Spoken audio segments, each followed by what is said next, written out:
Колумбиската актерка Софија Вергара беше меѓу многуте познати лица на финалето на светското првенство во фудбал што се одржа на стадионот MetLife во Њу Џерси во неделата.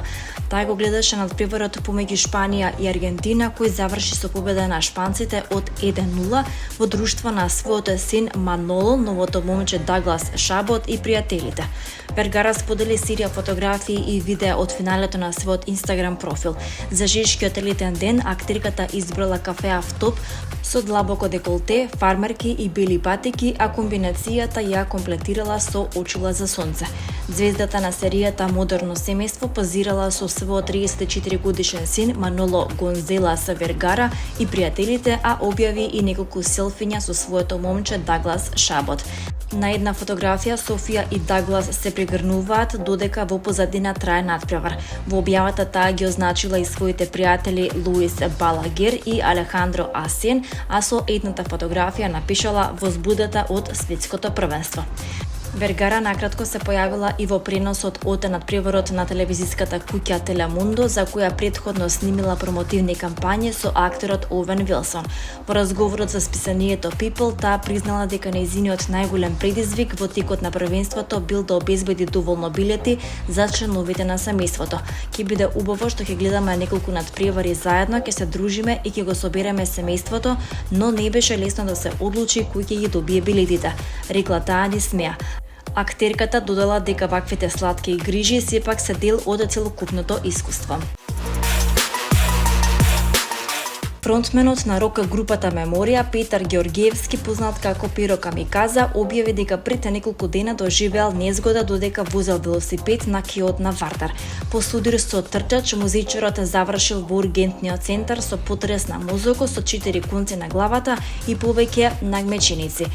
По укажаната прва помош на местото на несреќата бил принесен во ургентен центар, каде што му биле направени компјутерска томографија и повеќе прегледи. Тој вели дека трчачот веднаш признал дека ја предизвикал незгодата и останал со него додека било потребно. Дечкото што ми излета беше видно вознемирен и постојано се извинуваше. Се гледаше дека е редовен трчач, многу културен и исплашен. Цело време беше со мене, за додека не дојде ќерка ми. Ми го остави бројот од телефонот и си замина, раскажува тој. Музичарот упати апел до сите што ги користат патиките покрај Вардар, тоа да го прават одговорно и внимателно, трчачите да ја користат својата лента и секогаш да внимаваат ако нагло го менуваат правецот. Исто така тој ги повика собствениците на кучињата да не ги пуштаат своите миленици слободно да трчаат по велосипедската патека.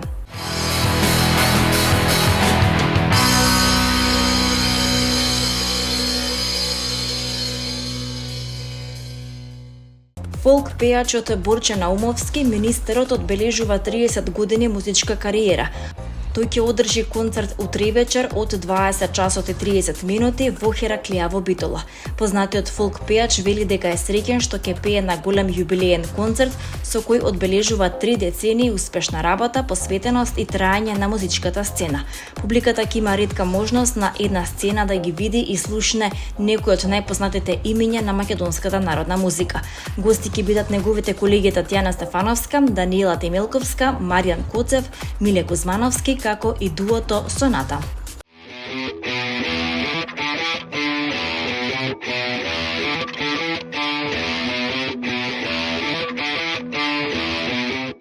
Во рамките на фестивалската програма на Охридско лето, вечерва со алумни концерт ќе се одбележуваат 60 години факултет за музичка уметност при Универзитетот Свети Кирил и Методи во Скопје. Во Катедралната црква Света Софија ќе настапат Катарина Костадиновска Гелебешева, Глигор Гелебешев, Кристина Светиева, Милена Арсовска, Весна Гиновска Илкова, Златко Мадевски, Ана Дурловски, Игор Дурловски, Надица Ристич Симович, Дарко Багески и Јанинка Навчева. На програмата се дела од Морлачи, Пуланг, Лист, Лалие, Белини, Верди, Фон Супе, Хачатурјан и Пијацола. Почетокот на концертот е закажан за 21 часот. Thank